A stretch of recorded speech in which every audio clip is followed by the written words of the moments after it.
Muito bem, vamos dar seguimento então aqui ao nosso painel. E hoje, como tem acontecido nos outros dias desse congresso, nós temos uma sessão de debates, e essa sessão de debates conta hoje com a presença da doutoranda Karine Bozelli, que é presidente da ARPEM São Paulo, a Associação dos Registradores de Pessoas Naturais aqui do nosso estado. Também é membro da diretoria do nosso instituto. A Karine tem, não só pela sua atividade profissional como registradora civil, mas também por interesses acadêmicos, uma preocupação muito grande com o papel extremamente relevante que o registro civil pode desempenhar nessas questões plurilocalizadas, no que tange ao próprio reconhecimento da pessoa como indivíduo e como sujeito de direitos, e isso tenho certeza que vai ficar bastante claro nesse debate. E também contamos aqui com a presença do Dr. Kim Diz. Vocês me perdoem, eu estou bem anasalado, porque eu estou com a minha sinusite atacada, mas brincava aqui com o Kim, pelo menos não é Covid, né? Eu fiz vários testes aí ao longo desses últimos dias para poder estar aqui com vocês no Congresso. Mas o Kim, falar o seu nome com o nariz congestionado não é fácil. O Kim é doutor em Direito Internacional Privado aqui pela faculdade, é professor na Universidade de São Judas Tadeu, aqui em São Paulo, e tem um projeto de extensão lá na Universidade de São Judas, que trabalha com refugiados aqui na cidade de São Paulo, e um dos grandes problemas que os refugiados enfrentam, para além do seu deslocamento forçado, é certamente as dificuldades de documentação. Então, a reunião dos dois não poderia ser mais oportuna. Eu proporia à Karine que começasse fazendo uma apresentação sucinta dessa questão pelo viés do registro civil, depois o Kim toma a palavra e vocês dois vão estabelecendo o ritmo de vocês, faz alguma consideração, e aí vocês podem aproveitar e fazer o diálogo, que é aquilo que nós estamos aqui ávidos, porque o que nós queremos é aprender com vocês mais do que tudo. Então, muito obrigado pela presença de ambos.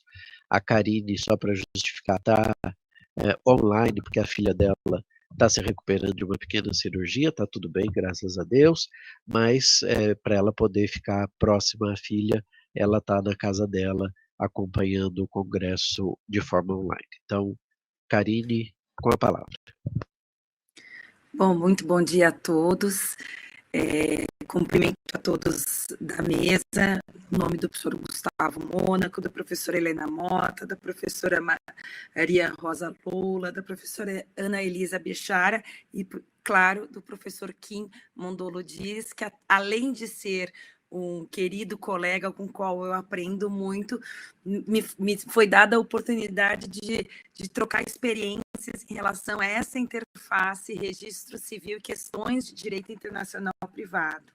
Eu acho tão importante que o professor Gustavo comentou de quanto nós temos nos preocupado em trazer esse olhar de operador do direito e, sobretudo, de operador do direito internacional privado para o registro civil das pessoas naturais, porque é quase que diariamente que nós nos deparamos com situações de elementos de estranhidade, situações, relações plurilocalizadas, e que o registrador civil se depara com inúmeras dúvidas.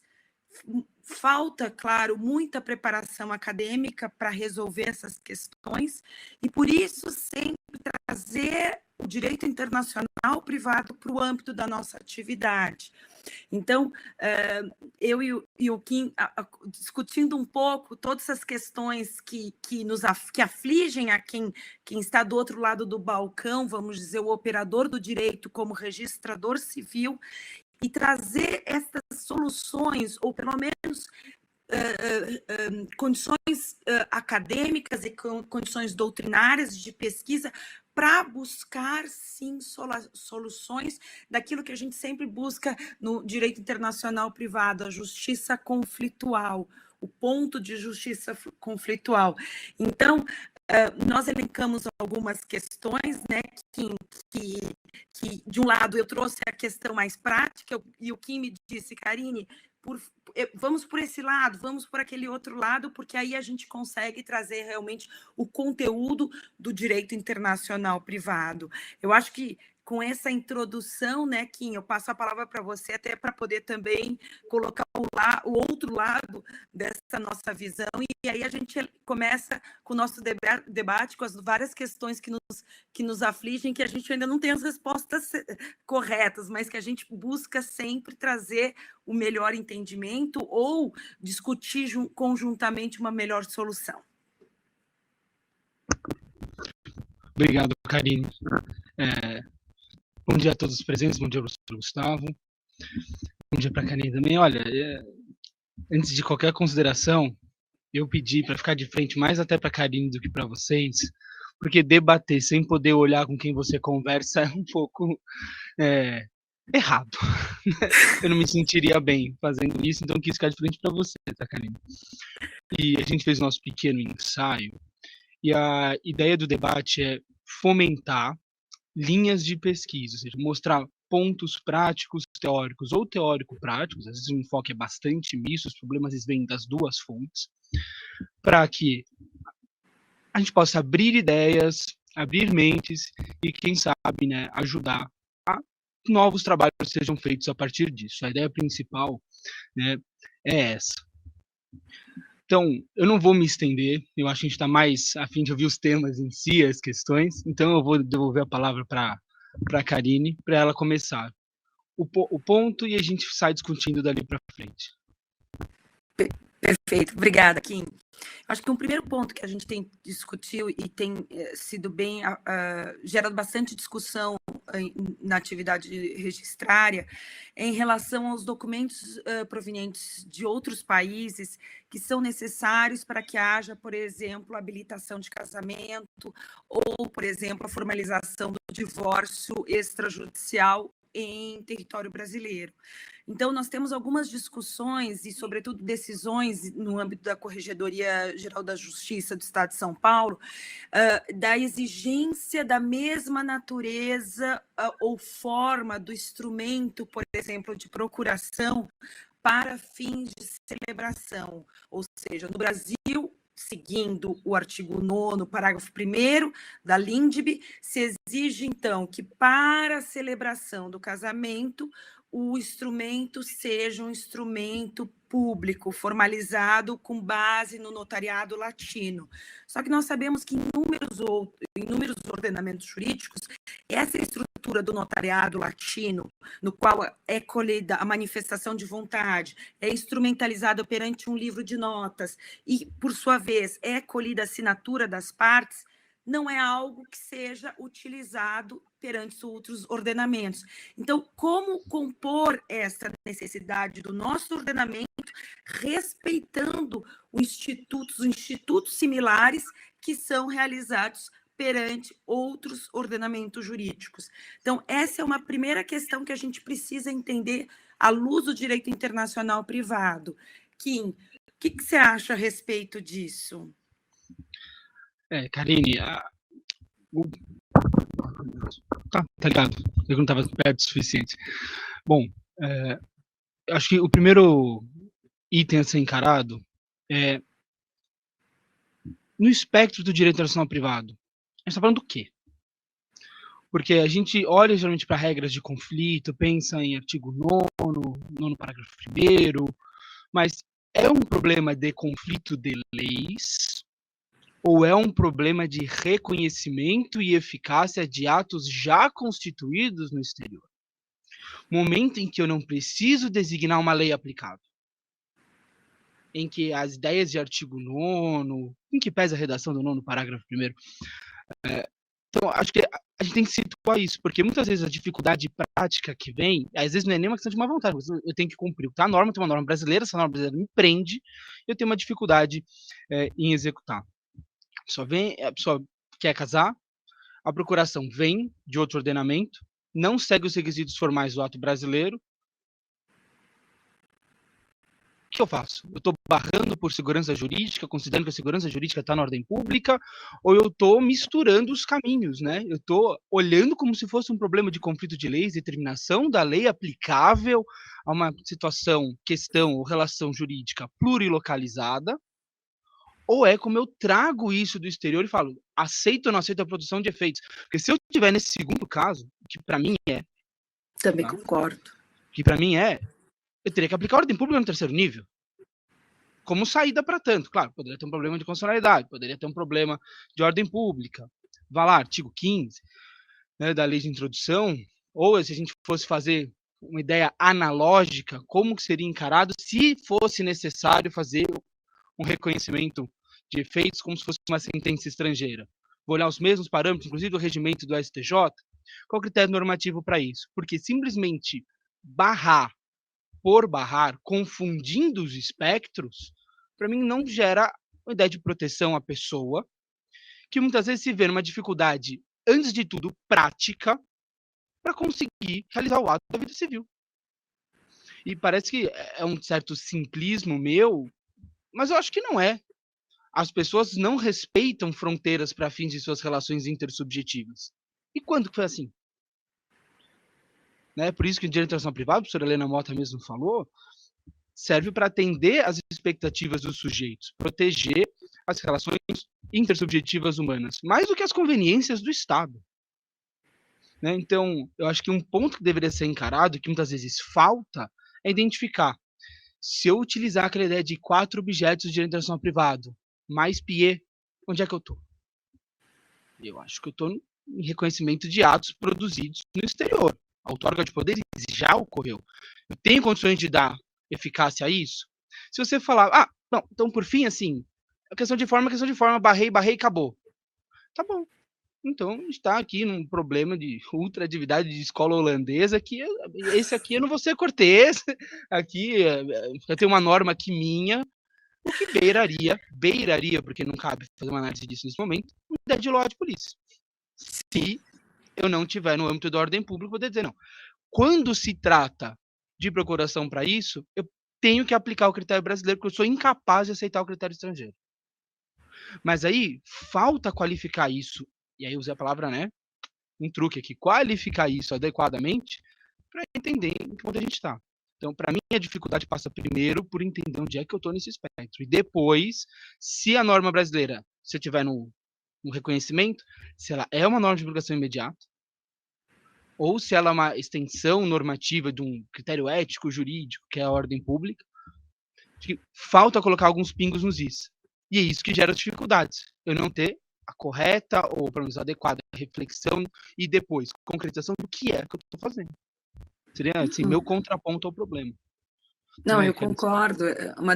Essa é uma das grandes dificuldades hoje vamos dizer, de nós, operadores dentro do registro civil, é entender e situar o problema a ponto de verificar se trata realmente não de uma imposição do nosso lexforismo, né, da nossa legislação para dizer tem que ser um instrumento público, mas sim um trabalho de reconhecimento e aí dentro desse reconhecimento verificar os limites para que ele possa ser realizado. Mas efetivamente nós temos inúmeras decisões, Kim, inúmeras decisões barrando esses instrumentos formalizados no ordenamento jurídico, de acordo com o ordenamento jurídico daquele Estado, porque não cumpre um requisito de forma. Nem é de conteúdo, mas sim de forma. E aí eu já passo para uma outra questão também que tem tudo a ver com isso, sobretudo porque nós tivemos uma recente alteração, recentemente, faz uma semana, que entrou em vigor a Lei 14.382, que modificou a Lei de Registros Públicos, que diz lá no artigo 94.a que os institutos, as uniões estáveis, celebradas, formalizadas no exterior, serão passíveis de registro no ordenamento jurídico brasileiro. E aí, de novo, quais seriam os limites para esse registro? Ou seja, se trata de um reconhecimento, nós precisaríamos fazer um juízo de delibação nos moldes, segundo o STJ, quais os filtros que nós teremos que trazer para essa análise, sobretudo do ponto de vista do nosso ordenamento jurídico, porque por conta do artigo 226, houve uma proteção à união estável como uma figura de direito de família, uma especial proteção a ela, inclusive para fins de conversão, e com o recurso extraordinário 878-694 de Minas Gerais, se declarou inconstitucionalidade do artigo 1790 e que se equipararam os direitos, sobretudo os direitos sucessórios entre união estável e casamento. Então, o reconhecimento do casamento é um reconhecimento muito mais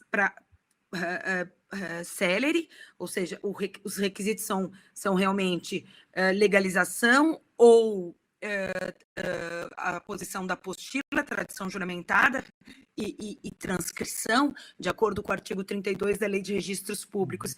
Será que se aplica isso também às uniões estáveis estabelecidas no exterior, para que sejam registradas no território brasileiro, no livro E do Registro Civil? Outra questão de reconhecimento, como lidar com isso? Bom, essa questão é absolutamente novíssima, do ponto de vista de ser capaz do registrador civil praticar o ato, né? Porque agora tem fundamento legal para a atuação dele. O que vem à minha cabeça, o primeiro ponto, é que o Instituto deveria visar fins declaratórios, como, por exemplo, seria, né, vis-à-vis a transcrição de um casamento celebrado no exterior. Perfeito. Mas, da forma que você colocou, eu tenho dúvida se... E aí, a questão, primeiro, abstrai de direito internacional privado. O registrador vai poder fazer o que a norma diz que ele pode fazer. Né? Assim, antes de qualquer coisa, depois interpreta, etc., vê as restrições, mas é uma transcrição ou é uma inscrição, Karine, aqui? É uma inscrição. Na verdade, eu já tenho título formado no exterior, segundo o ordenamento jurídico do exterior. Então, eu recebo aquele documento, é um título para registro, eu recebo esse documento pronto, certo? E aí, como ocorre, por exemplo, diversamente como ocorre com o casamento, que eu transcrevo ipso facto todas as informações. Aí, a meu ver, parece que a lei brasileira está dizendo que o efeito seria constitutivo, o que eu discordo, talvez que devesse ser, mas partindo do que a legislação... Ou até meramente publicitário, desculpa, Kim, sim, ou meramente publicitário, nem sei se constitutivo, porque a união estável é uma situação de fato. Pois é onde eu ia chegar. Como é que eu vou constituir juridicamente se é algo de fato? Né? Não faria sentido, não teria que ser declaratório, então publicitário, que é inscrição para publicizar. E a questão aqui, como nós sabemos que você vai fazer uma união estável, vou chamar de registrada para utilizar algo mais abrangente do que simplesmente formalizar, né? Uma registrada, vão checar certas coisas no cartório, né? Não vão checar? Quando passar, vai checar. E se o trabalho a ser feito para inscrever união estável, agora eu vou usar constituída no exterior, para cá, se for inscrição, não for simplesmente a transcrever o conteúdo que vem da outra certidão, traduzida adequadamente, apostilada ou consularizada, se for o caso, parece-me que terá que ser feito um juízo sobre se seria possível fazer o ato. Eu acho que isso não mudaria o fato de que existe união estável. Aí eu pergunto, para quê? Só para facilitar a vida das pessoas, ter uma prova, ter algo constituído, óbvio. Mas a dificuldade que vem à minha cabeça é, se eu chamo de inscrição, porque eu não tenho, muitas vezes, o que transcrever da mesma forma que eu tenho para o casamento, e eu deveria tratar os institutos de forma assim, paritária, por razões constitucionais e de ordem pública brasileira, a diferença de formalização ou registro é um problema sério. E me faz até questionar se não precisa de uma interpretação conforme a Constituição desse 94A, né? Porque, de certa forma, está dificultando o que para outros... Gente, se a união estável é para ser algo de fato, a formalização jurídica é para facilitar questões de prova, estabilidade, ou seja, tornar o dia a dia mais prático depois do ato formal, a principal razão do juízo das pessoas é essa, hoje em dia, não é para depois não ter que fazer uma declaratória e outras questões. Por que a dificuldade? Porque tem que ser mais difícil. Uhum. Eu acho que vai precisar de uma atuação, obviamente, de CNJ aqui. De regulamentação. De regulamentação, sem dúvida.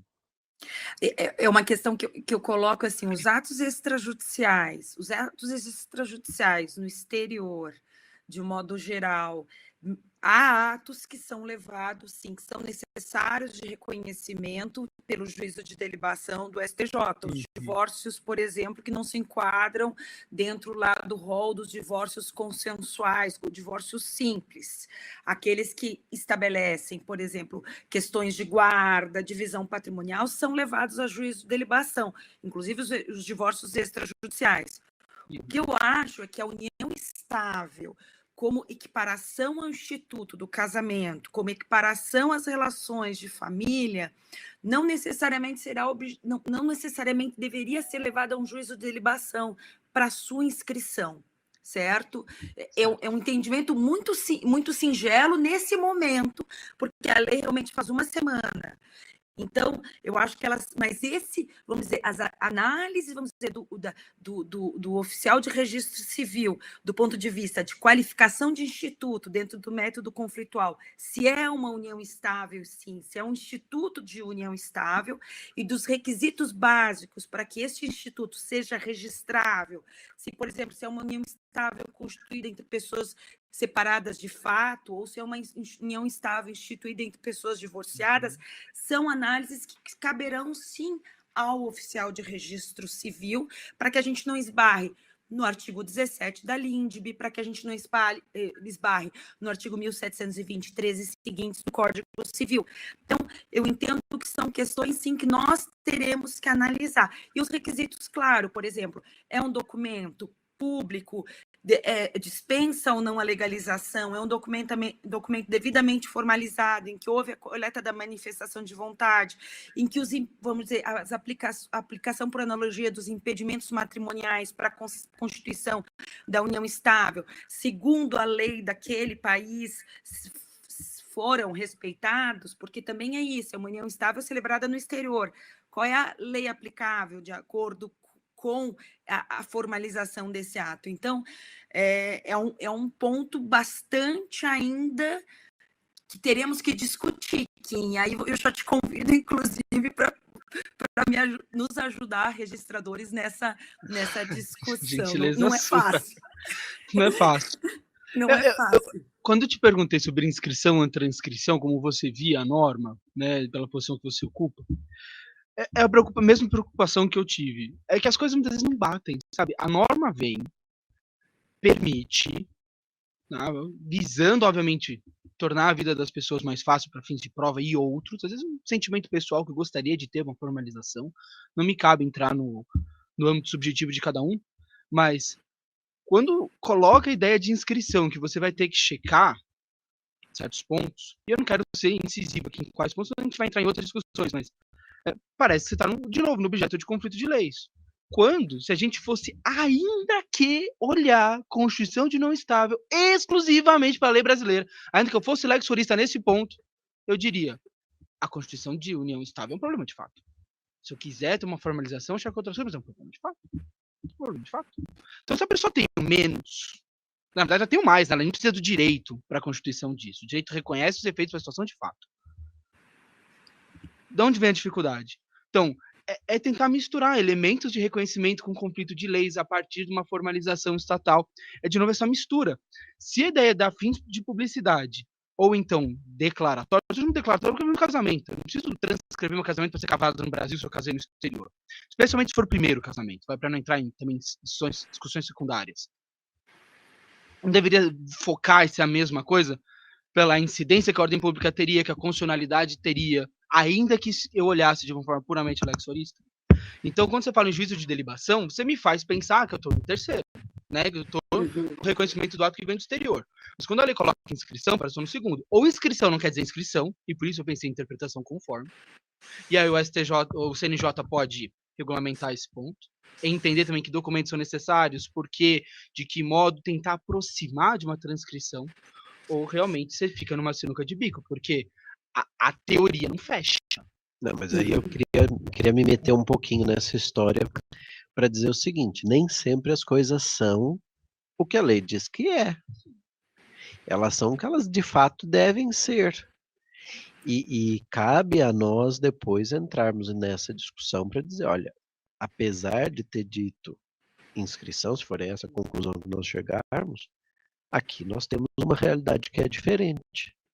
Por isso, por aquilo e por aquilo outro. E que vai produzir efeitos diversos. Né? Por isso que esse debate é importante, para que nós consigamos compreender um pouquinho o que é que vocês buscam, do ponto de vista do registro civil, para ver como que nós conseguimos também ajudar do ponto de vista do direito internacional privado. Na verdade, o legislador ele pode não ter sido o mais técnico possível, porque ele não fala nem inscrição nem transcrição, ele fala em registro, serão registradas. E quando a gente fala registro do ponto de vista de registros públicos, a gente chama aí, existe 2 tipos de atos: registro lato sensu, que engloba as inscrições e as transcrições. Certo?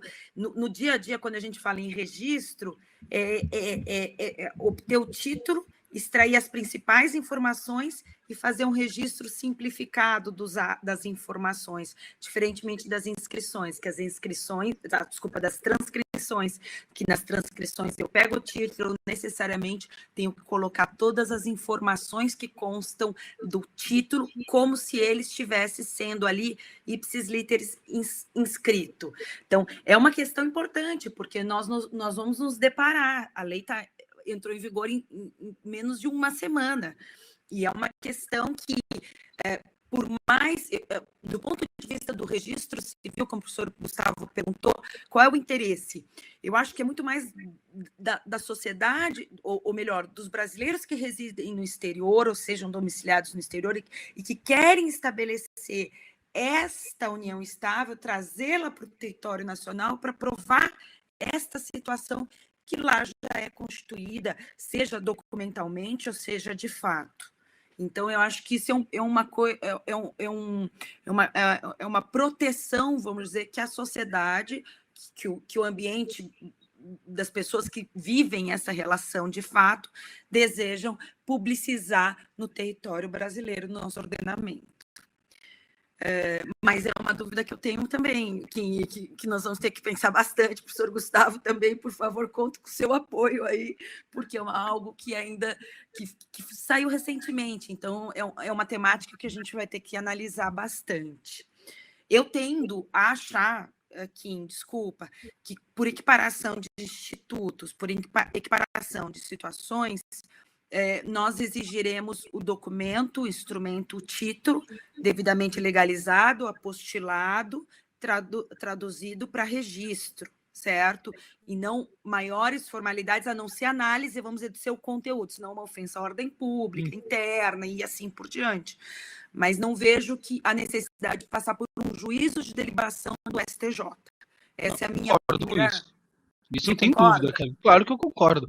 É que quando fala em registro, e eu não tenho os documentos, como, por exemplo, quando vai falar de transcrição de casamento, livro E, ou transcrição de nascimentos no livro E, a lei é muito clara a falar em transcrição. Muitas vezes porque também pensa em trazer para cá o que está no registro consular. Né? Quando utiliza a palavra registro, quando está tratando de situações que são de fato, eu tenho uma dificuldade, porque a situação é essencialmente de fato, eu vou ter que olhar, não vou ter que olhar, se eu vou ter que olhar, estou no campo do cumprimento de leis ou não, e aí a dificuldade do registro. Registrou A. muita gente talvez não vá conseguir registrar. Por isso minha posição. Se registrou, a gente pode depois falar, mas o efeito é esse, o efeito é aquele, a situação é isso, como aconteceu com o casamento, 180 dias, se mudou para cá, deve 180 dias ou não. Uma norma curiosa, né? Qual a sanção dessa norma também? Não existe, não existe, não nunca existe, foi aplicada. Então, tem essas outras questões, mas a palavra ter sido utilizada no contexto do livro E, eu acho que esse foi o ponto. Por isso que eu falei assim, você entende que é inscrição? Transcrição por quê? Porque em um você vai ter que fazer umas conferências de conflitos políticos. Em outras, em primeiro lugar, não. Você vira com um documento que seria apto, conforme regulamentação, a você transcrever, você transcreve e está tudo em paz. Mas e o legislador, em tese, não usa palavras inúteis, porque ele separou registro de transcrição quando ele costuma trabalhar com a ideia de transcrição. Não é uma oposição que alguém poderia fazer numa discussão? Claro. O princípio hermenêutico do legislador onisciente? Então, é uma outra dificuldade. Mas, realmente, tem que parar, estudar e ver como a corregedoria vai agir também, muitas vezes. Talvez enquanto não exista norma, porque alguém pode fazer um pedido amanhã, não pode? Amanhã, é isso, essa é a grande questão. A lei entrou em vigor, não teve vacatio legis, entrou e aí nós vamos ter que fazer. Muito bem. Vamos para outro ponto, então, Karina? Ponto. Agora esse aqui eu ocuparia o tempo todo, né? Agora nós temos os pontos que são o nosso direito de família. Nosso direito de família, depois da Segunda Guerra, sobretudo no final do século XX, foi um direito de família influenciado muito por uma preocupação de estabelecer novos institutos. E esses novos institutos não param de existir, ou melhor, não param de surgir e surgem e trazem consequências, vamos dizer, para reconhecimento perante os outros ordenamentos jurídicos. Então, nós temos a figura da família multiespécie, que tem sido discutida muito hoje, ou seja, a minha relação, por exemplo, divórcio com estabelecimento de guarda em relação ao pet, vamos dizer, o cachorrinho que eu tenho, a figura da união estável, efetivamente, como Instituto de Direito de Família, porque nós temos em outros ordenamentos jurídicos o não reconhecimento como uma relação de direito de família, mas sim como uma relação de cunho meramente patrimonial, figura do reconhecimento socioafetivo, a filiação decorrente das técnicas de reprodução assistida por casais homoafetivos, e esse reconhecimento e a possibilidade da aquisição, o reconhecimento da nacionalidade e o sanguíneos em favor desse fruto dessa relação homoafetiva. E, por último, o poliamor, que hoje tem se discutido conquanto o CNJ ainda não tenha deferido o reconhecimento dessas relações. Nós tivemos recentemente, há um mês, um trisal, um casal, que veio solicitar o registro do filho como a multiparentalidade já de pronto. Nós temos isso no nosso dia a dia, só que nós temos esses institutos que são levados perante os outros ordenamentos jurídicos. Isso se trata de uma questão de reconhecimento, ou uma questão de ordem pública internacional, ou uma questão de questão prévia, ou um instituto de adaptação. E aí são temas que a gente acaba trazendo para a nossa atividade, porque nos preocupa também. Se, por um lado, é uma mão dupla, né, Kim? Porque nós levamos isso e nós temos outras situações. O professor Gustavo sempre fala da Cafalá, que também é uma situação que nós recebemos em relação aos outros ordenamentos jurídicos, ou os casamentos múltiplos e assim por diante.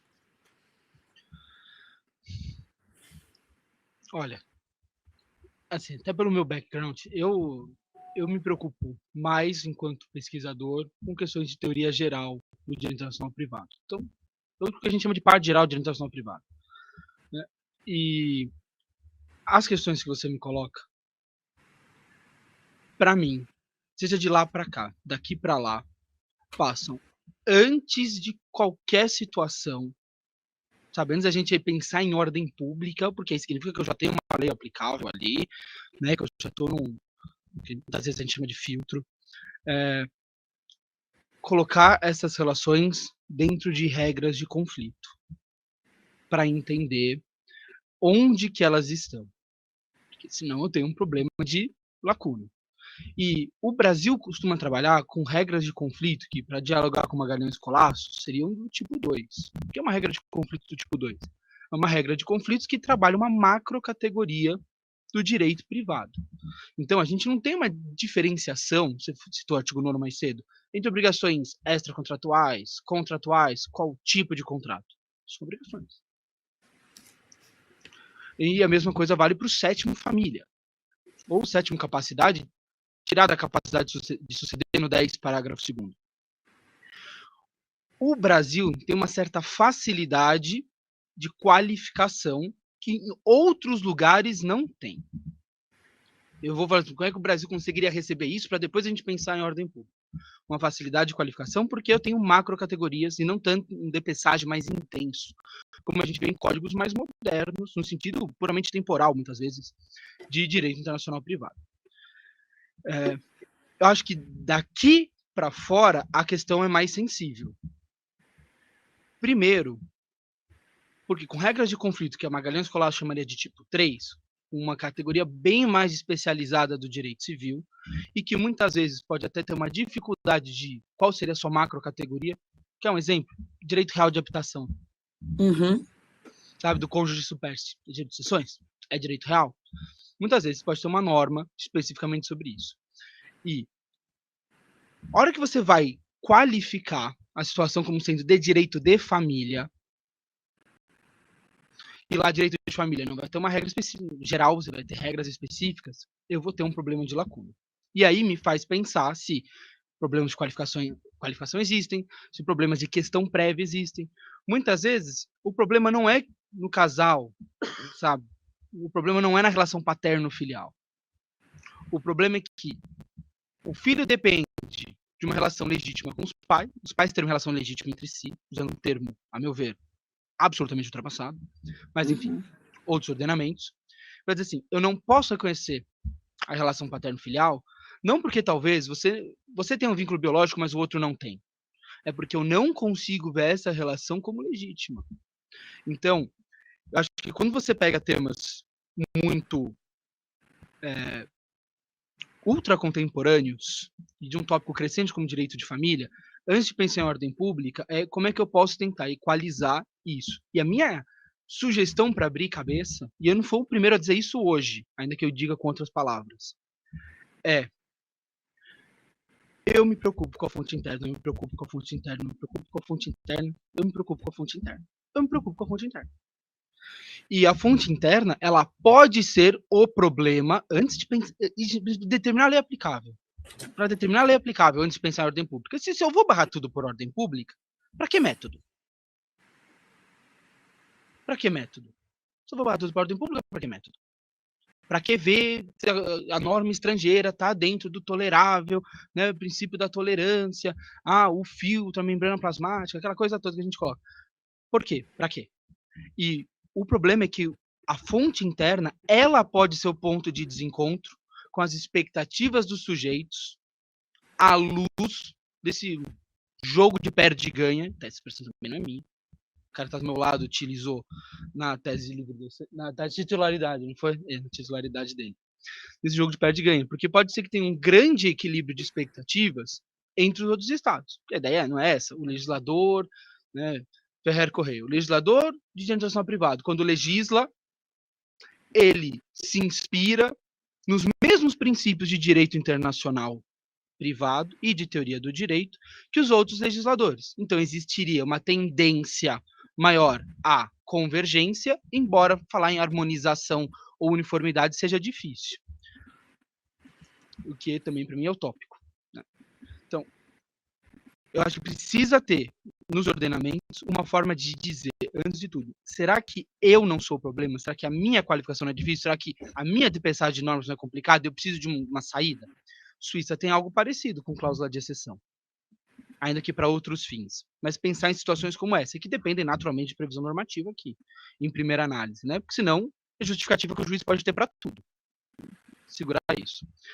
No segundo, para a ordem pública, é tentar trabalhar essas questões. E aí, assim, é realmente isso. Tentar trabalhar essas questões na medida do possível como situações de reconhecimento. E aí, digamos que eu tenha usar a expressão que você usou, um trisal brasileiro. Se o Brasil não dá efeitos para isso, não tem que ser reconhecido fora. em primeira análise, se eu quisesse trazer algo daqui para lá, eu sempre parto primeiro do ponto formalista. Porque se a formalidade resolver, acho que eu não preciso fazer grandes ilações. Não é, né? E aí tem saída formal, tem saída jurídica. Só que por que não acontece na ordem... O Brasil não conseguiria fazer isso, por exemplo? Porque cai no primeiro nível. Porque aqui a gente entende que tem um problema de norma cogente, etc. E, de novo, o seu estado pode ser o problema. Para a ordem pública, isso meio que não tem uma grande solução. Mas para os outros pontos, sim. Imagina você ter uma dificuldade e gerar uma patridia. Perfeito. Por questão prévia. Imagina a questão prévia gerar uma patridia. Isso aconteceu na conferência de ontem. Ontem foi falado isso. Ontem especificamente falaram, né, o caso do casal homoafetivo que foi para a Romênia e não tinha como dar, nenhum país dava, né, era Gibraltar, Bélgica e Romênia, os estados envolvidos, assim, e não tinha, nenhum dava por ius soli, por ius sanguine, e como não tinha como puxar o ius sanguine por conta de questão prévia, para fazer a análise de nacionalidade, eu precisava ver a relação com os pais, e não existia relação com os pais. E aqui eu estou falando de questão prévia naquela, assim, nada de Batista Machado aqui, é uma questão mesmo de prejudicialidade pura e simples. Acho que a gente se preocupa muito com ordem pública, e muitas outras saídas possíveis acabam sendo ignoradas. Então, eu não respondi exatamente o que você debateu, eu desviei, e eu aproveitei justamente para desviar, porque eu acredito que a ordem pública internacional é um filtro para esses reconhecimentos? Em prol da proteção das pessoas, deveria ser. Tantas outras situações são um pouco mais toleráveis por asilo, ou por refúgio, ou por reunião familiar, mas quando toca determinadas outras questões que são discriminatórias, completamente violadoras de direitos humanos, mesmo estados tidos como civilizados, conforme a Carta das Nações Unidas fala... Então, ela não é apátrida, porque... Acho que voltou. Pode seguir, Karine. Não, eu estava comentando com o Kim a situação que nós tivemos uma decisão recente do Tribunal de Relação de Lisboa, em sede de reconhecimento, né, na verdade, eles falam de revisão de sentença estrangeira, eles até que pararam esse ato de reconhecimento de filiação socioafetiva a uma sentença estrangeira e indeferiram o reconhecimento da filiação socioafetiva a uma criança que já estava em território português, com os pais reconhecedores, e que criou uma situação bastante desconfortável, porque a criança estava no território, ela não tinha mais, não tinha mais vínculo com os pais biológicos, então ela mantinha maior proximidade com os pais socioafetivos, independentemente da discussão se isso é um caso de socioafetividade ou se é uma burla ao Instituto da Adoção.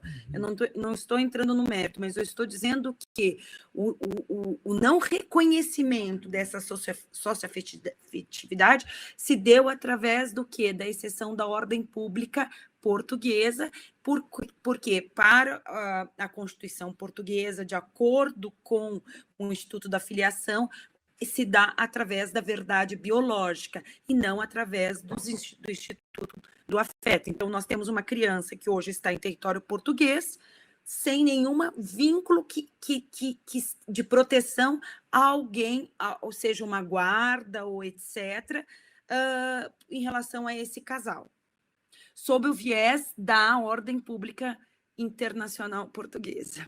Então, é o filtro que foi utilizado. Não, vira pau para toda obra, né?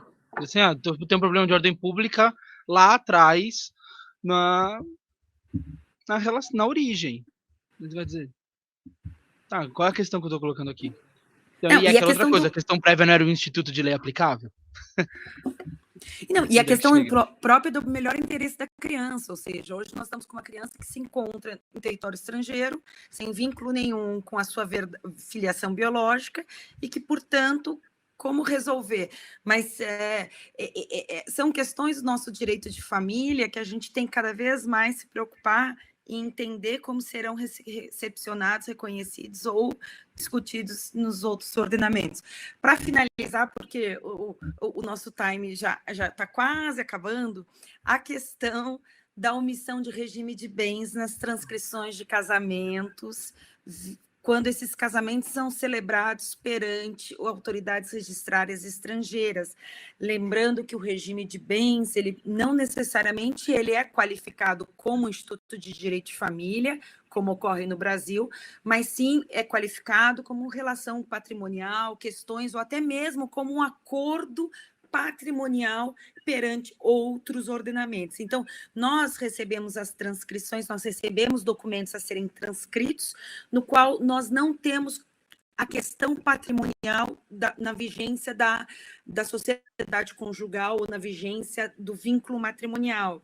E aí, a resolução 155 do Conselho Nacional de Justiça diz o seguinte: olha, é possível transcrever, e é possível, no momento posterior, ser feita uma verbação para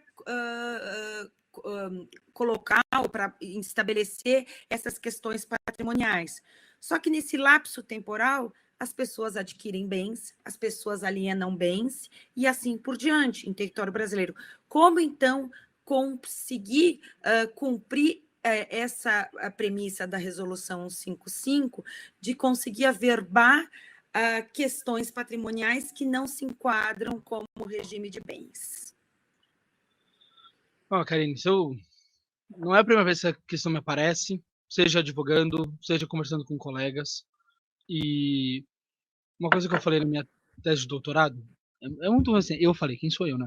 Mas é a seguinte, que problemas de qualificação não deveriam, eu estava falando especialmente em estrangeiros, é uma nota de rodapé, não deveriam, pela complexidade que eles têm em si próprios, serem utilizados como uma rubrica para evitar um reconhecimento de efeitos jurídicos, sem sentenças estrangeiras, né?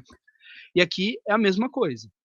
Ou seja, para mim, pouco importa se para a relação consolidada, conforme outro ordenamento, porque eu estou num momento de reconhecimento de direitos adquiridos no exterior, se a relação é de família, se a relação é de obrigações, o que importa é que o fundo é patrimonial, não é uma questão de estatuto pessoal, se a gente for para duas macrocategorias portuguesas.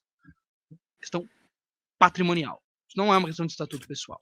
Então, se eu chamo de regime de bens, ou se é um contrato que regula efeitos patrimoniais durante o matrimônio, tanto fez, tanto faz. A problemática se diz de como colocar esse registro. Porque muitas vezes as pessoas precisam desse registro. Eu tive uma situação, parece até caricata, de uma mulher brasileira, casou-se no exterior, no estado árabe, Oriente Médio, veio para cá, sozinha, praticar alguns atos da vida civil, aproveitou para fazer a transição do casamento, não havia indicação de regime de bens. Olhando como a gente qualifica, Lex Fori, regime de bens, tá, um problema show de bola. E aí, ela foi comprar um imóvel aqui no Brasil, durante a estadia dela. Assim, você é casada? Sou. Você tem a transcrição brasileira, você no exterior? Tenho. Mas qual é o regime de bens? Não sei se o marido tem que assinar ou não. Assim, lá é como se fosse uma separação total de bens. Como se fosse. Porque eu estou preocupado mais com o efeito do que com o nome aqui. Perfeito, concordo. E a consultora falou, tá, mas eu não tenho segurança que eu vou te vender. Eu não tenho segurança, porque eu não consigo te qualificar no contrato. Aqui é aquela qualificação de colocar o nome. Eu não sei se você tem poderes para comprar sozinha ou se você não tem, se você está comprando para os dois. Qual é a situação aqui? E o negócio realmente não andava. E mais que se conversasse com o departamento jurídico X. E ela tentou resolver no cartório de pessoa natural, que com boa vontade, mas assim, eu não sei como que eu vou fazer isso. Como é que eu vou provar os efeitos, não é nem às vezes problemas de teoria e vigência, mas os efeitos patrimoniais da relação constituída no exterior e que não consta na certidão de casamento estrangeiro. Então aqui a gente poderia, por analogia, né, pensar nas formas clássicas de prova de teor e vigência de direito estrangeiro. Ainda que seja, se for num regime legal local, não, ali você faz o seu contrato, ou ali tem um regime X, porque ali também é um problema de direito de família, ainda que sejam aportes patrimoniais. E aí a gente tem saídas, como, por exemplo, usar a Convenção de Havana, o Código Bustamante, artigo 408, se não me falha a memória, o 8. O 9 e o 10 já tem questões de direito internacional público, aí precisaria realmente estar adstrito. Particularmente, eu acho que deveria ter algum tipo de movimento né, não só do professor Mônaco, que está aqui à minha esquerda, mas, e estou um pouco de costas para ele, mas de trabalhar essa ideia como se ela tivesse impregnada, como se fosse, né, para o Brasil, ó, esta norma vai servir para qualquer caso, não só aqueles da Comissão de Havana. Então, essa seria uma forma. E uma segunda, um pouco mais para a Frentex, a professora Maria Rosa foi, e eu pensei em perguntar, mas ia adiantar alguns pontos que a gente poderia discutir, aí, né, ficou entre a cruz e a espada. Dar uma ideia de legitimidade, tá, para que o cartório de pessoa natural possa se manifestar como uma das pessoas a requerer auxílio direto. Perfeito. Essa eu sei, é mais difícil, etc. Lei posta, muito bem. Mas, se a gente tem primeiro uma dificuldade de qualificação, depois, uma dificuldade, né, de qual documento eu trago, e qual é o efeito da lei, porque às vezes não é família, etc., acho que essa seria uma saída possível. Tem outros que vem à minha cabeça, mas aqui seria mais de lege ferenda, né? E eu acho que seria uma saída razoável, porque você conseguiria cumprir o MUNOS, ou então dá para a pessoa a possibilidade de pedir. Mas isso ela já tem. Ela vai lá, pega, traz, mas que documento que pode, que não pode, porque falta a resolução de CNJ, né, completa, que está falando do artigo 3º, não está falando da resolução 155. Né? Precisa ter um pouco mais de detalhe. Mas são saídas que eu vejo para isso, aplicando, quando digo analógico, é porque a gente está preocupado com uma corte definir conflito de leis, prova do direito estrangeiro, 376 do Código de Processo Civil, coisas assim. E aqui não é isso. A atividade é extrajudicial, reconhecimento de direitos adquiridos no exterior, mas cujos efeitos vão irradiar no Brasil. Especialmente porque, se eu quisesse falar de conflito de leis, pega lá 7, parágrafo 4º, o elemento de conexão é imobilizado. Então, tanto faz se ele se muda para o Brasil, se ele deixou de se mudar para o Brasil, está imobilizado no tempo. Ainda que eu quisesse trabalhar dessa forma, assim, vai ter um conflito ulterior no Brasil, o casal se muda para cá. Joia, tudo bem. Mas ainda tá a situação constituída lá. Então, são topo da cabeça, algumas coisas que a gente poderia refletir. Eu vou dar uma... exatamente, porque o elemento de conexão é imobilizado. O Gustavo falou assim, é uma hipótese que não gera conflito móvel. Eu falei, realmente, o elemento de conexão é imobilizado. Então, o efeito tempo, né? Eu vou dar uma boa notícia, mas assim, nós ingressamos com um PP, um pedido de providência, acho que até te compartilhei, e até porque o ano passado nós discutimos isso num artigo, eu e a Márcia Vrobel, a possibilidade de ser feito um procedimento perante o oficial de registro civil com base em vários outros documentos. Realmente, o artigo 408 seria uma possibilidade, a outra possibilidade, apresentação perante um atestado consular que confirmasse naquelas condições a celebração e qual seria a questão patrimonial regente, a questão do 376, porque eu acho que, assim, se nós somos aplicadores do direito, por que também a gente não pode conhecer do direito estrangeiro para poder sanar esta omissão? E eu acho que, assim, de uma forma ou de outra, se vale essa discussão que nós estamos tendo aqui, Kim, e agradeço imensamente ao professor Gustavo e todo o comitê científico, a coordenação geral do Congresso, de demonstrar como o direito internacional privado faz parte da atividade do oficial de registro civil das pessoas naturais, sem que ele perceba. Então, nós precisamos, sim, fazer essa análise profícua, esse estudo contínuo, porque nós temos muito mais questões do que, às vezes, soluções, mas é nesse ambiente acadêmico, nessa oportunidade acadêmica, de trazer as questões e discutir. Nós ingressamos com esse PP, esse pedido de providências, o CNJ ainda não se manifestou, para que a gente possa alterar e complementar a resolução 155 a partir de um procedimento específico, dando subsídios de quais os documentos que podem ser solicitados para fins de averbação e complementação. Não sob o aspecto de, como você falou, Estatuto Pessoal, Direito de Família, mas sim sobre a regra que dispõe as questões patrimoniais no âmbito da vigência, constância do vínculo matrimonial. Então, aguardamos cenas aí dos próximos capítulos, esperamos sim que a resolução possa ser complementada e finalizada. Bom, eu vou me intrometer aqui porque o tempo é senhor da razão e nós precisamos encerrar, infelizmente. Mas dá a notícia de que essa vinculação entre registro civil e direito internacional privado, ela é tão relevante e tão importante e tão intensa que isso fica muito claro até pela escolha dos relatores das jornadas de direito registral que vão acontecer no começo de agosto lá no Recife, né? Além do professor Zé Fernando Simão, professor aqui da casa de Direito Civil, eu estarei lá também coordenando essa produção de enunciados em matéria de registro civil, dado o número razoavelmente elevado de questões de direito internacional que surgiram ali. Isso tem um aspecto bastante relevante. E também dá a notícia aqui, posso, Karine, dar a notícia em primeira mão, a professora Helena Mota e eu estaremos no CONARCE, que acontecerá aqui em São Paulo, que é um grande congresso de registro civil, que acontecerá entre os dias 13 e 15 de outubro, se não me falha a memória, mas acho que estou certo, aqui em São Paulo.